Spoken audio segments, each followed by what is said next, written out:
Wauzaji wa mafuta nchini Kenya wameanza kukabiliwa na upungufu wa bidhaa hiyo kutokana na vita vinavyohusisha Iran ambavyo vimevuruga soko la kimataifa la mafuta. Mwenyekiti wa chama cha vituo vya mafuta Kenya POAC, Martin Chomba, amesema mamia ya wauzaji huru tayari wanakabiliwa na uhaba wa mafuta, huku takriban 20% ya vituo vya mafuta vikiwa vimeathirika. Ameeleza kuwa hali hiyo inatokana na kupanda kwa bei ya mafuta duniani pamoja na uamuzi wa serikali kufungia bei za rejareja nchini humo. Kwa mujibu wa Chomba, hali inaweza kuwa mbaya zaidi iwapo mvutano wa Mashariki ya Kati utaendelea.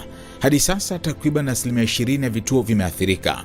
Ndani ya wiki mbili inaweza kuwa mgogoro mkubwa na vituo vingi kukosa mafuta ikiwa mvutano utaendelea, alinukuliwa akisema. Kenya hupata mafuta yake yote kutoka Mashariki ya Kati kupitia mikataba ya serikali kwa serikali na wazalishaji wa mafuta ghafi wa Ghuba, jambo linaloifanya nchi hiyo kuwa katika hatari kubwa ya athari za migogoro ya eneo hilo. Chomba pia alionya kuwa baadhi ya wafanyabiashara wanaweza kuanza kuhifadhi mafuta kwa matarajio ya kupanda kwa bei mwezi ujao. Mnamo Machi 14, mamlaka ya udhibiti wa nishati na petroli ya Kenya EPRA iliacha bei za mafuta bila mabadiliko kwa siku 30 zijazo licha ya kupanda kwa bei ya mafuta ghafi duniani, hatua ambayo imeongeza shinikizo kwenye upatikanaji wa mafuta. Chama cha POAC kinawakilisha wauzaji huru na wasafirishaji wanaohudumia takriban 68% ya soko la mafuta nchini Kenya.